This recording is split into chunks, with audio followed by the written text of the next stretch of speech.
അപ്പൊ ഇനി 50 ദിവസങ്ങൾക്ക് ശേഷം കാണാം.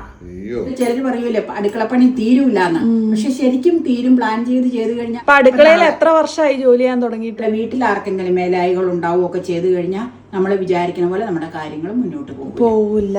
ഇനി ഇത് 50 ദിവസങ്ങൾക്ക് ശേഷം മാത്രമേ കാണാൻ സാധിക്കുകയുള്ളൂ. ഒഴിവുവേളകൾ ഉപയോഗപ്രദമാക്കുകയാണ് അമ്മ. ഇനി എന്റെ എളുപ്പമാർഗം നിങ്ങളൊന്ന് കണ്ടോട്ടോ. ചില കുസൃതി തരങ്ങളൊക്കെ ചെയ്യണം. ഈ രീതിയിലൊക്കെ ചെയ്തു കഴിഞ്ഞാൽ വീട്ടമ്മമാരെ സംബന്ധിച്ച് അവർക്ക് ഇഷ്ടം പോലെ സമയം ബാലൻസ് അവരുടെ ഇഷ്ട വിനോദത്തിന് കിട്ടും. ഓക്കെ, ഇതിനൊക്കെ എന്നാ ഭംഗിയുള്ളേ. എന്ത് റൈസാണെന്ന് ഊഹിക്കാമോ?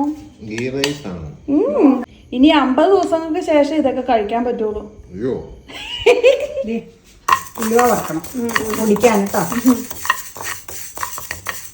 പലരും ചോദിച്ചിട്ടുണ്ട് അമ്മ ഉലുവ വറുത്ത് പൊടിക്കണമെന്ന് കാണിക്കാനായിട്ട്. വേറെ ഒന്നുമില്ല.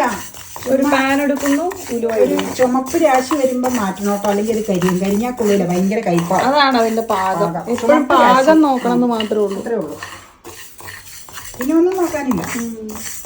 ഒരു സ്മെല്ലും വരും അന്നേരം. അതെ അതെ അതെ അതെ. ചുമപ്പ് രാശി വന്ന് ഞങ്ങൾ ഗ്യാസ് ഓഫ് ചെയ്തേ. ഈ ചൂടിലിരുന്നാലേ ചിലപ്പോ ഈ തവയിലിരുന്ന കരിയും. അതുകൊണ്ട് ദേ പോഴ്സിലിൻ പാത്രത്തിൽ വെക്കുക എന്നല്ല, ഞാൻ കുപ്പി പ്ലേറ്റ് അല്ല സ്റ്റീൽ പ്ലേറ്റിലേക്കാട്ടോ മാറ്റണേ. കാരണം എനിക്ക് ധൃതിയില്ല. പതുക്കെ ഇതിലിരുന്ന് ചൂടാറി കഴിഞ്ഞിട്ട് പൊടിച്ചാൽ മതി. പൊടിക്കുമ്പോ കാണിക്കാട്ടോ. അത്രേ ഉള്ളൂ. ഉലുവ വറക്കാൻ സാധാരണ ഒന്നുമില്ല. അത് ന്യൂജന്മാണെങ്കിൽ പിള്ളേരായിരിക്കും ചോദിക്കണത്. അപ്പൊ ഏതായാലും മറക്കേണ്ട ആവശ്യം ഉണ്ടായിരുന്നു. അതുകൊണ്ട് ഞാൻ പാകം തെറ്റരുതെന്ന് മാത്രമേ. ഓക്കെ, തണുത്തു. ഓ, അരി വേണമെന്നില്ല. തണുത്തു എന്ന് പറഞ്ഞാൽ പാകം ചൂട്. ഇനി പൊടിച്ചിട്ട് കാണിക്കാം കേട്ടോ. ചുമ്മാ പൊടിച്ചെടുക്കുക. ഈ പഴത്തിനാ. ഇനി എന്റെ എളുപ്പമാർഗം നിങ്ങളൊന്ന് കണ്ടോട്ടോ. ചില കുസൃതി തരങ്ങളൊക്കെ ചെയ്യണം. അങ്ങനെയൊന്നും അല്ല ചെയ്യണം, പക്ഷെ ചില സമയത്തൊക്കെ ഇങ്ങനെയൊക്കെ ചെയ്യും. എല്ലാ വീട്ടമ്മമാരും ചെയ്യണം. അതൊക്കെ അങ്ങനെയല്ലേ. പിന്നെ എന്റെ എളുപ്പമാർഗം അന്നേരം എന്നാന്നോ, ചില ഒരുപാടൊക്കെ ഉണ്ട് അതില്. കയ്യിലൊക്കെ വീഴുമ്പോ പ്ലേറ്റിലേക്ക് വീഴാനാ പ്ലേറ്റ് അടിയിൽ വെച്ച. കണ്ടോ, ഈ മോരുകറിക്ക് പിന്നെ പിക്കിളുണ്ടാക്കുമ്പോ മീൻകറിക്ക് രസം നിർബന്ധമായിട്ട് ഉലുവ വറുത്ത് പൊടിച്ച് ചേർക്കണം. അപ്പൊ ഞാൻ 1-2 കാര്യങ്ങൾ പറയാനപ്പം നിക്കണം. ഉച്ചത്തേക്കുള്ള പരിപാടികളൊക്കെ ഒതുങ്ങിയല്ലേ. അതായത് എന്റെ പ്രായോഗിക അറിവ് വെച്ച് ഞാൻ ചെയ്യണ ചില കാര്യങ്ങൾ പറയുക. നമ്മളിപ്പോ അടുക്കളയിലൊക്കെ കൈകാര്യം ചെയ്യണ വ്യക്തിയാണല്ലോ ഞാൻ എന്നുള്ള നിലയിൽ ഞാൻ ചെയ്യണ കാര്യം പറയണതാണ്. അടുക്കളയിൽ എത്ര വർഷമായി ജോലി ചെയ്യാൻ തുടങ്ങിയിട്ട്? അടുക്കളയിൽ കേറി ജോലി ചെയ്യാൻ തുടങ്ങിയിട്ട് 34. കേറി ഇൻവോൾവ് ആയിട്ട് അതിൽ നിന്നുള്ള അനുഭവജ്ഞാനം ഞാൻ പങ്കുവെക്കുന്നതാ. ഇങ്ങനെ ആവണമെന്നില്ല ആരും. നാളെ എന്ത് ചെയ്യണം എന്നുള്ളത് ഇന്ന് ഞാൻ പ്ലാൻ ചെയ്യും. അതായത് അടുക്കളയില് ചോറ് പിന്നെ എല്ലാ ദിവസവും വെക്കുന്നതാ. കറികളും സ്നാക്സും ഒക്കെ എന്ത് വൈകുന്നേരം സ്നാക്സ് ഞങ്ങൾക്ക് കുറവാണെങ്കിൽ പോലും ഇവളൊക്കെ സ്കൂളിൽ പഠിക്കുമ്പോൾ ഡെയിലി വൈകുന്നേരം കഴിക്കാനുണ്ടാക്കുമായിരുന്നു. അപ്പൊ എന്തൊക്കെ വേണമെന്നുള്ളതും ബ്രേക്ക്ഫാസ്റ്റിന് എന്തൊക്കെ വേണമെന്നുള്ളതും തലേ ദിവസം തീരുമാനിച്ചു വെക്കും. അപ്പൊ നമുക്ക് പച്ചക്കറികള് മീൻ അങ്ങനെയുള്ള സാധനങ്ങളാണെങ്കിൽ തലേദിവസം എന്നാ കറി വെക്കണമെന്നുള്ളത് നോക്കി ഫ്രിഡ്ജിൽ നോക്കും. ഫ്രിഡ്ജിലുള്ളതിന്റെ അനുസരിച്ച് വെജിറ്റബിൾ ഉള്ളതിന്റെ അനുസരിച്ച് ഉലർത്തുകറി ആയിരിക്കും മിക്കവാറും. പിന്നെ ചേന ചേമ്പ് കാച്ചില് കപ്പളങ്ങ വാഴക്കൂമ്പൊക്കെ ആണെങ്കിൽ പുറത്തുണ്ടാകും നമുക്ക്. അപ്പൊ അതൊക്കെ പ്ലാൻ ചെയ്ത് തലേദിവസം തന്നെ ഇന്നത് നാളെ ഉണ്ടാക്കാം എന്ന് മനസ്സിൽ കരുതി കൂട്ടി വെച്ച് കഴിഞ്ഞാൽ രാവിലെ അതിനെ ആലോചിച്ച് നടന്ന സമയം കളയേണ്ട ആവശ്യമില്ല. പിന്നെ ഇപ്പൊ സാമ്പാർ, അത് ഞാൻ പല പ്രാവശ്യം പറഞ്ഞിട്ടുണ്ട്. മോരുകറി സാമ്പാർ മീൻകറി ഒക്കെ ആണെങ്കിൽ 2 ദിവസത്തേക്ക് എന്തായാലും ഒരു ഇരിപ്പേറി ഉണ്ട്. അപ്പൊ അന്നേരം പിന്നെ ഒരു ചാറുകറി അതായല്ലോ. പിന്നെ ഒരു ഉലർത്തിന്റെ കാര്യമാണ് ഉലർത്തുകറി. പിന്നെ നമ്മള് തുണി കഴുകണതൊക്കെ ചില കാര്യങ്ങൾ ഉണ്ടാവും. അതൊക്കെ നമ്മള് പിന്നെ അടുക്കളയിൽ അങ്ങനത്തെ കാര്യങ്ങൾ കഴിഞ്ഞാൽ തുണി കഴുകുക പരിപാടികളൊക്കെ ചെയ്യുക. പിന്നെ ഇഡലി ദോശയൊക്കെ രാവിലെ ബ്രേക്ക്ഫാസ്റ്റിന് ഉണ്ടാക്കണവരാണെങ്കിൽ തലേ ദിവസം അതിനുള്ള അരി ഉഴുന്നുമൊക്കെ നമ്മള് മിക്സി ഉപയോഗിക്കണവരാണെങ്കിൽ തലേ ദിവസം അരച്ചെടുക്കുമായിരിക്കും പതിവ്. അധികം അരച്ചെടുക്കാൻ സാധ്യത കുറവുള്ള വീടുകൾ ഉണ്ടാവും. ഗ്രൈൻഡറിലാണെങ്കിൽ കൂടുതൽ നമുക്ക് ആട്ടി വെക്കാം. ഞങ്ങൾ മിക്സി ഉപയോഗിക്കുന്നവരാണ്. അപ്പൊ അത് നേരത്തെ പ്ലാൻ ചെയ്ത് അത് വെള്ളത്തിലിടും. പിറ്റേ ദിവസം പുട്ടിന് കടലക്കറിയോ പയറോ ഒക്കെ ആണെങ്കിൽ നമ്മൾ കടലയൊക്കെ നേരത്തെ വെള്ളത്തിലിടും. പയറ് ഞാൻ തലേ ദിവസം വെള്ളത്തിലിട്ട് വെക്കൂല. വൻപയറ് കറി പുട്ടിനുണ്ടാക്കുവാണെങ്കിൽ ഞാൻ രാവിലെ നേരത്തെ എഴുന്നേറ്റേച്ച് കുറച്ച് പയറെടുത്ത് വെള്ളത്തിലിടും. എന്തിനാന്ന് വെച്ചാൽ അത് കുതിർന്നു കഴിഞ്ഞു കഴിഞ്ഞാൽ വേവ് കുറവായിരിക്കും. അപ്പൊ നമുക്ക് ഗ്യാസ് ലാഭിക്കാം. അതെ. അപ്പൊ അങ്ങനെ അതിലൊരു ടിപ്പുണ്ട്. വൻപയർ ഇച്ചിരി നേരം വെള്ളത്തിലിട്ട് കുതിർത്തി വെച്ചുണ്ടാക്കണത് എപ്പോഴും നല്ലത്. കടല തലേ ദിവസം വെള്ളത്തിലിടണം, ഗ്രീൻ പീസും തലേ ദിവസം വെള്ളത്തിലിടണം. അപ്പൊ അങ്ങനെയൊക്കെയുള്ള പദ്ധതി പ്ലാൻ ചെയ്ത് വെച്ച് കഴിഞ്ഞാൽ രാവിലെ നമുക്ക് പണി എളുപ്പം കഴിക്കാം. അത് എന്റെ ഇതിൽ നിന്ന് പറഞ്ഞതാണ്. നിങ്ങളും ഇങ്ങനെയൊക്കെ ചെയ്യണവരായിരിക്കും. ഇതിലും കൂടുതൽ അറിവുണ്ടായിട്ട് ചിലർ അപ്പത്തിനൊക്കെ ആയിട്ട് 2 ദിവസത്തേക്ക് വെക്കും, ഇഡലിക്ക് ദോശയ്ക്കായിട്ട് 2-3 ദിവസമൊക്കെ വെക്കും. അത് ഈ ഇഡലിക്കും ദോശയ്ക്കും അപ്പത്തിനും ഒക്കെ ആട്ടി അങ്ങനെ വെക്കണവര് എനിക്ക് തോന്നണത് അത് പൊങ്ങിക്കഴിയുമ്പോൾ നമ്മൾ 1-2 പാത്രത്തിലാക്കി, ഇവിടെ തറവാട്ടിലെ ചേച്ചിയും ഇവിടുത്തെ നാത്തൂൻ ജെസ്സി ചേച്ചിയൊക്കെ അങ്ങനെയാ 2-3 പാത്രത്തിലാക്കി മാറ്റി മാറ്റി വെക്കും. അപ്പൊ എന്നാന്ന് വെച്ച് കഴിഞ്ഞാൽ ഒരു പാത്രത്തിൽ അങ്ങ് എടുത്താൽ മതി രാവിലത്തേക്ക്. പിന്നെ ഉണ്ടാക്കണ ദിവസം മറ്റേ പാത്രത്തിൽ എടുത്താൽ മതി. അപ്പൊ ഈ കുത്തി ഇളക്കി വെച്ച് പിന്നെ ഫ്രിഡ്ജിലേക്ക് കൊണ്ടുപോയി വെക്കണം. ഞാൻ പക്ഷെ ഒരു ദിവസത്തേക്കുള്ളതോ അരച്ച് വെക്കാറുള്ളൂ മിക്സിയിൽ. ഞങ്ങൾ ആൾക്കാർ കുറവായതുകൊണ്ട് ലോങ് ഇതായിട്ട് വെക്കാറില്ല കേട്ടോ. അപ്പൊ അങ്ങനെയൊക്കെയാണ് ഞാൻ അടുക്കളയിൽ. പിന്നെ എന്നെ സംബന്ധിച്ച് പുട്ടുണ്ടാക്കാനും തോരനുണ്ടാക്കാനും ഒക്കെ ഞാൻ തേങ്ങ നേരത്തെ ഇവിടെ വന്നവർ വരുമ്പോൾ ഞാൻ തേങ്ങ ചിരണ്ടി പാത്രത്തിലാക്കി ഫ്രീസറിൽ വെക്കും. എന്നിട്ട് രാവിലെ അതെടുത്ത് ഉണ്ടാക്കുന്നതിന് മുമ്പ് തണുപ്പ് മാറ്റാനായിട്ട് പുറത്തെടുത്ത് വെക്കും. പിന്നെ തേങ്ങ അരയ്ക്കാനുള്ളത് ഞാൻ അങ്ങനെ ഉപയോഗിക്കാറില്ല. ഫ്രഷായിട്ട് തേങ്ങാപ്പാൽ പിഴിയാനും അരയ്ക്കാനും ഫ്രഷായിട്ട് ചിരണ്ടി എടുക്കും അപ്പം അത് കേട്ടോ. അപ്പം ഇങ്ങനെയൊക്കെയാണ് എൻ്റെ രീതികൾ. അപ്പം നമുക്ക് ഇഷ്ടം പോലെ സമയം കിട്ടും. ചിലർ പറയൂലേ അടുക്കളപ്പണി തീരൂലെന്ന്. പക്ഷെ ശരിക്കും തീരും. പ്ലാൻ ചെയ്ത് കഴിഞ്ഞാൽ അടുക്കളപ്പണി തീരാവുന്നതേ ഉള്ളൂ. പിന്നെ ചില സിറ്റുവേഷനിൽ നമുക്ക് തീരാതിരിക്കുന്ന സിറ്റുവേഷൻ വരും. അതായത് നമുക്ക് എന്തെങ്കിലും അസ്വസ്ഥതകൾ ഉണ്ടാവുക, അസുഖങ്ങൾ അങ്ങനെയുള്ള ഉണ്ടാവുക, നമ്മുടെ വീട്ടിൽ ആർക്കെങ്കിലും മേലായികൾ ഉണ്ടാവുക ഒക്കെ ചെയ്തു കഴിഞ്ഞാൽ നമ്മൾ വിചാരിക്കുന്ന പോലെ നമ്മുടെ കാര്യങ്ങൾ മുന്നോട്ട് പോകില്ല. നോർമൽ ഡേയില് ഈ രീതിയിലൊക്കെ ചെയ്തു കഴിഞ്ഞാൽ വീട്ടമ്മമാരെ സംബന്ധിച്ച് അവർക്ക് ഇഷ്ടം പോലെ സമയം ബാലൻസ് അവരുടെ ഇഷ്ട വിനോദത്തിന് കിട്ടും. അപ്പൊ അങ്ങനെ പിറ്റേ ദിവസം ഉണ്ടാക്കേണ്ട സാധനങ്ങൾ ദിവസം പ്ലാൻ ചെയ്ത് വെക്കണം. പിന്നെ അതിന്റെ സാധനങ്ങൾ സ്റ്റോക്ക് ഉണ്ടോന്നും നോക്കണം. പിന്നെ അത് കൂടാതെ ചിലരൊക്കെ വെജിറ്റബിൾ തലേ ദിവസം അരിഞ്ഞ് റെഡിയാക്കി കണ്ടെയ്നറിൽ അടച്ചു വെക്കും. കാരണം പിള്ളേരൊക്കെ സ്കൂളിൽ പോകണ്ടെങ്കിൽ രാവിലെ കറികളാവണ്ടേ. ബ്രേക്ക്ഫാസ്റ്റും ആവണം, ചോറും കറി ആവുകയും ചെയ്യണം. അപ്പൊ അങ്ങനെയുള്ളവരെ സംബന്ധിച്ച് അങ്ങനെ ചെയ്യണത് വളരെ ഗുണകരമായിരിക്കും. ഞാൻ പിന്നെ എന്നാന്ന് വെച്ച് കഴിഞ്ഞാൽ അങ്ങനെ ചെയ്യാറില്ല. കാരണം ഇവിടെ പഠിക്കുമ്പോഴാണെങ്കിലും സ്കൂൾ ഇവിടെ നടന്നു പോകാനുള്ള ഡിസ്റ്റൻസേ ഉണ്ടായിരുന്നുള്ളൂ. സ്കൂൾ വിദ്യാഭ്യാസം, പിന്നെ കോളേജിൽ പോയ സമയത്തൊക്കെ ഇച്ചിരി ബുദ്ധിമുട്ടുണ്ടായിരുന്നു. അത് പിന്നെ അഡ്ജസ്റ്റ് ചെയ്ത് പോയി. അങ്ങനെയൊക്കെ പല രീതികളും ചെയ്തു കഴിഞ്ഞാൽ നമുക്ക് ഇഷ്ടം പോലെ സമയം ഉണ്ടാവും. രാവിലെ നേരത്തെ എഴുന്നേറ്റ് പണി ചെയ്തു കഴിഞ്ഞാൽ ഇഷ്ടം പോലെ ടൈം ബാലൻസ് ഉണ്ടാവും. അങ്ങനെ അതൊക്കെ എൻ്റെ ചെറിയ ചെറിയ അറിവുകൾ ഞാൻ ഷെയർ ചെയ്യണ കാര്യങ്ങൾ കേട്ടോ. പിന്നെ നിങ്ങൾക്കും ഉള്ള രീതികൾ എന്നോട് പറയുക. അപ്പം അത് എല്ലാവർക്കും ഗുണകരമായിരിക്കും. ഒഴിവുവേളകൾ ആനന്ദകരമാക്കുകയല്ല, ഒഴിവുവേളകൾ ഉപയോഗപ്രദമാക്കുകയാണ് അമ്മ. അത് നമ്മൾ പറഞ്ഞിട്ടുണ്ടല്ലോ, സാറ്റർഡേ സൺഡേ ഇച്ചിരി ഇതുണ്ടാവുന്ന. അപ്പൊ ചോറ് വാർത്തു 1:10 ഇന്ന് വൈകി വേറെ വീഡിയോ പരിപാടിയായിരുന്നു. അപ്പം ആ സമയം ചോറ് ഉണ്ണുന്നതിന് മുമ്പ് സവോള ഉള്ളി നന്നാക്കി വെച്ച് കഴിഞ്ഞാൽ ചിക്കൻ്റെ പരിപാടിക്ക് വേണ്ടി അപ്പം ക്ലീൻ ചെയ്ത് വെച്ചാൽ പിന്നെ അരിഞ്ഞെടുത്താൽ മതി. അതുകൊണ്ടാണ് ക്ലീൻ ചെയ്ത് വെച്ച് കഴുകി വെച്ച് വേണം അരിയാൻ. ആദ്യം മണ്ണിരയുള്ള മണ്ണിര വളരുന്ന സ്ഥലത്തു നിന്ന് മണ്ണെടുത്തു. കാരണം അതിൻ്റെ വിസർജ്യം ഏറ്റവും നല്ല വളമാണ്. അങ്ങനെ കുരുപ്പ പോലെ ഇത് വെക്കുന്നില്ലേ, അതാണ് അതിൻ്റെ ഇത്. അതിന് ശേഷം ഇനിയിപ്പോൾ ചാണകപ്പൊടി,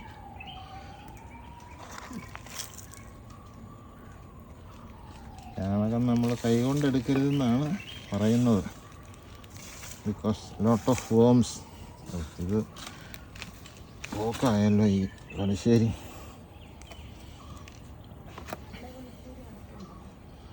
വേറെ മേടിച്ചിട്ടുണ്ടോ? ഇതേ നമുക്കൊരു പണി ചെയ്യാനുണ്ട്. നാളെ നേരം കിട്ടിയാൽ ഞാൻ അല്ലെങ്കിൽ ഇത് പറിച്ചു വെക്കും.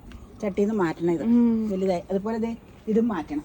എന്നിട്ട് തൈ മാത്രം ഇതിൽ വെച്ചേച്ച് പറമ്പിൽ വഴിയിൽ നടാം സൈഡിൽ കേട്ടോ. ഓക്കെ. ഇതിനൊക്കെ എന്നാ ഭംഗിയുള്ളേ. ഇതൊക്കെ ചെടി ഭംഗിയായിട്ട് നിൽക്കണവരെ കണ്ണിനൊരു കൗതുകല്ലേ. എനിക്ക് വലിയ ഇഷ്ടമാണ്. ഏതാണ്ട് പറയണ്ടോ, എനിക്ക് ചെടിയോട് വലിയ കമ്പാ. പക്ഷെ ഒത്തിരി നട്ട് കഴിഞ്ഞാൽ നോക്കാൻ അത്രയ്ക്കുള്ള ഇതില്ല. അത് കാരണം ഞാൻ അധികമൊന്നും നടൂല. റോസ നടുന്നതിനെ പറ്റി എന്നാ അമ്മയുടെ അഭിപ്രായം? പലരും പറയുന്നുണ്ട്. റോസയല്ല എനിക്ക് താല്പര്യം, ആന്തൂറിയ. അതിപ്പോ ഒരു നഴ്സറിയിലും മിനിയേച്ചർ ആന്തൂറിയേ ഉള്ളൂ. പല സ്ഥലത്തും ഇപ്പൊ എറണാകുളത്ത് പോകുമ്പോ കയറി വലിയ ആന്തൂറിയ ഇപ്പൊ ഓർക്കിഡ് ഇഷ്ടം പോലെയുണ്ട്. വലിയ ആന്തൂറി ഒരിടത്തും ഇല്ല. ഞാൻ ഈ സാധാരണ ആന്തൂറിയാണ് ഉദ്ദേശിക്കുന്നത്. മിനിയേച്ചറിനോട് അത്ര ഇഷ്ടമില്ല. ഇനിയിപ്പോൾ നിവൃത്തിയില്ലെങ്കിൽ മിനിയേച്ചർ മേടിക്കും. എന്നിട്ട് കാണിക്കാം. റോസോട് അത്ര ഇൻട്രസ്റ്റ് ഇല്ല. ഞാൻ വെള്ളം ഒഴിക്കാനാണ്.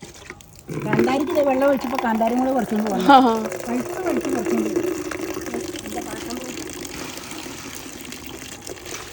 പാഷൻ ഫ്രൂട്ടില്ലേ, കറിവേപ്പേട്ട് നോക്കി അത് കൊണ്ടുവന്നേക്കാം. നിന്റെ പാഷൻ ഫ്രൂട്ട് വൈകുന്നേരം ആകുമ്പോൾ നോക്കിക്കേ വാടും. വൈകുന്നേരം ആകുമ്പോ അതിനകത്ത് ഇനിയും ഉണ്ട് കേട്ടോ. അതേ കിടക്കണം. ഈ എന്നാന്നോ ഡയറക്റ്റ് വെയിലടിക്കണോണ്ടാ. ഇനി ഒരു 6 മണിയാകുമ്പോ ഇല്ലേ വെള്ളം ഒഴിച്ചു കഴിഞ്ഞ് നോക്കിക്കഴിഞ്ഞാൽ എല്ലാം ഉണരും. രാവിലെ നല്ല രസമാണ് കാണാൻ. അത് നമ്മള് പന്തലിട്ട് കഴിയുമ്പോ ഇനി അടിപൊളിയായിരിക്കും. ഇറങ്ങുമ്പോഴേ പന്തൽ മോഹങ്ങൾ ഒരുപാടുണ്ട്. ഇനിയിപ്പൊ തിങ്കള് റിജോട് പറഞ്ഞേക്കാം. തിങ്കള് തന്നെ വരാൻ പറയാം. അളവെടുത്തോണ്ട് പോയ പുള്ളി പറഞ്ഞ താമസമൊന്നുമില്ല. അന്ന് ഇത് തയ്യാണോ ഇല്ലയോ എന്ന് സംശയം വന്നില്ലേ. വേനൽക്കാലത്ത് തണ്ണീർ പന്തൽ.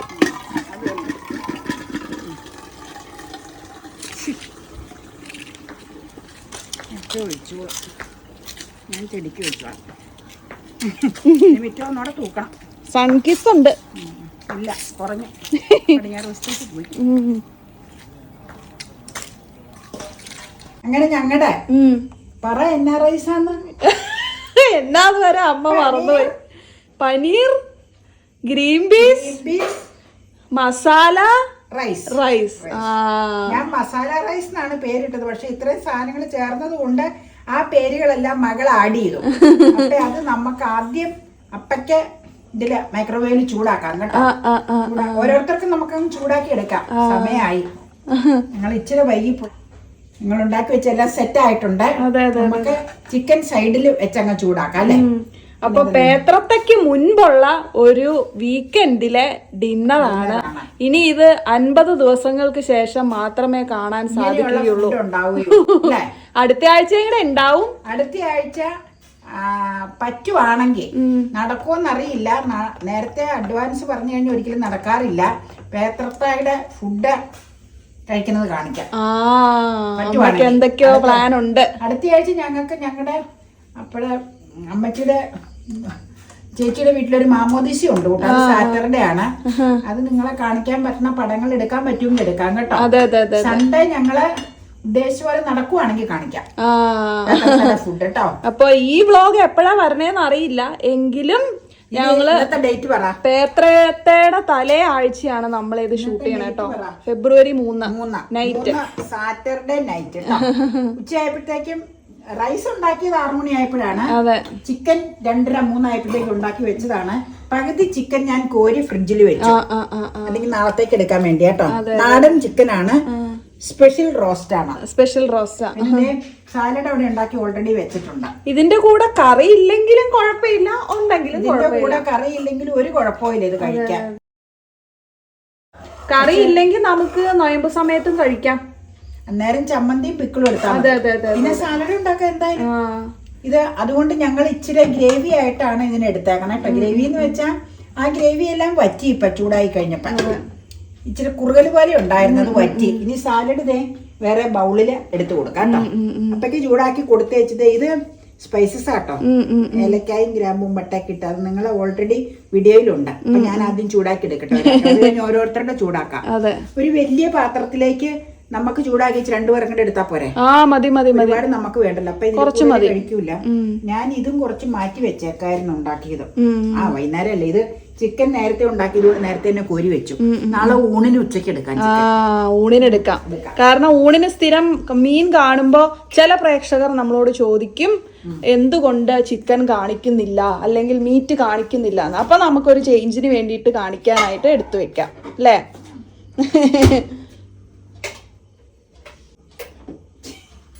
അപ്പൊ അമ്മ മൈക്രോവേവിലാണ് ചൂടാക്കണത്. 1 മിനിറ്റ് വെച്ചേക്കാം. നമ്മുടെ ഫ്രീസറിൽ ഇരിക്കണോ അങ്ങനെ.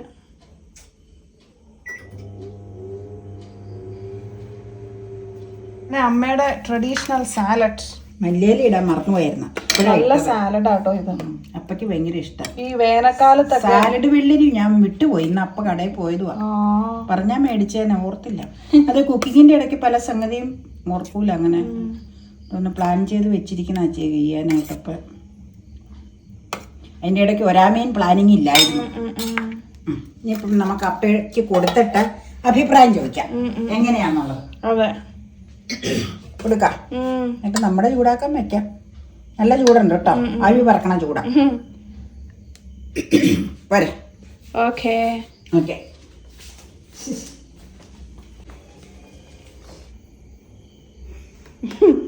അമ്മയുടെ സ്പെഷ്യൽ റൈസാ.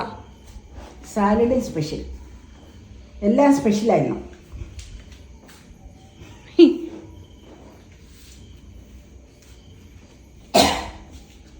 എന്ത് റൈസാണെന്ന് ഊഹിക്കാമോ? ഗീ റൈസ് ആണ്. ഗീ റൈസ് എന്നൊക്കെ വേണമെങ്കിൽ പറയാം. പ്രത്യേകതകളുള്ള ഗീ റൈസ്.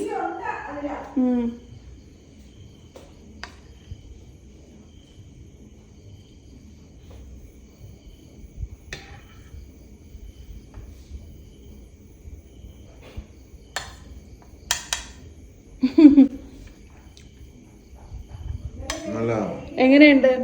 നല്ല രണ്ടിന്റെ അഭിപ്രായം പറ. ചെറിയ റൈസാണ്.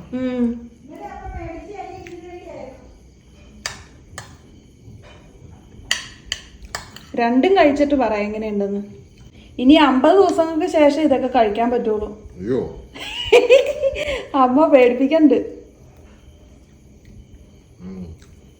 ഇറച്ചി വളരെ നല്ലതാണ്. നാടനല്ലേ? അതെ അതെ അതെ അതെ അതെ, നല്ല കോമ്പിനേഷൻ.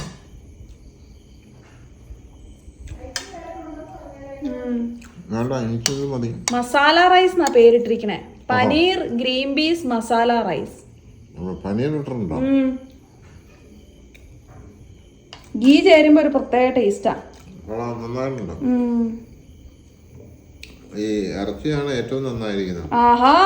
കാരണം ഇതിന്റെ നാടൻ കോഴിയുടെ നല്ല നെയ്യൊക്കെ ഉണ്ട്. നല്ല നെയ്യും ഉണ്ട്. ചൂടാക്കി കഴിഞ്ഞപ്പോ നല്ല ഉച്ചയ്ക്ക് ഉണ്ടാക്കിയതല്ലേ, അപ്പൊ അത് ഈ വൈകുന്നേരം ആയി കഴിഞ്ഞ് ചൂടാക്കിയപ്പോഴേക്ക് അതിനൊരു പ്രത്യേക ഇത് വന്നു.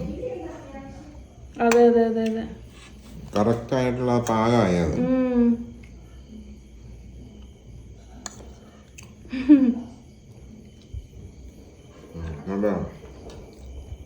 ഈ തൈര് സാലഡ് നല്ല ടേസ്റ്റ് ചെയ്യാറുണ്ട്.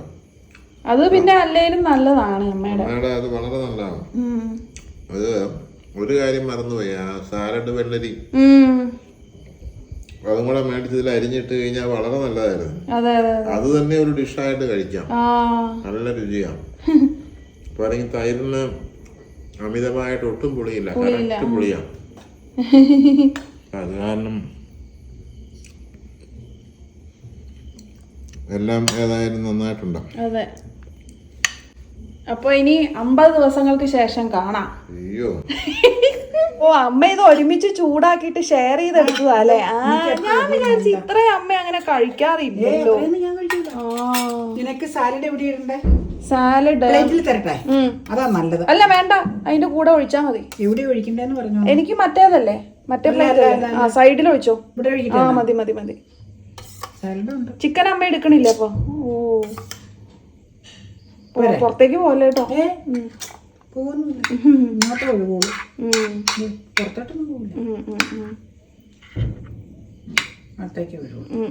റൈസ് മതി എന്ന് പറഞ്ഞിട്ട് ഞാൻ എടുത്തോളാം, നമുക്ക് കഴിക്കാൻ. നെയ്യുടെ ഒക്കെ നല്ല സ്വാദുണ്ട് റൈസ്. അതെ അതെ അതെ അതെ അതെ, സെറ്റായിരുന്നു. ചൂടായപ്പോൾ നല്ല ടേസ്റ്റ്.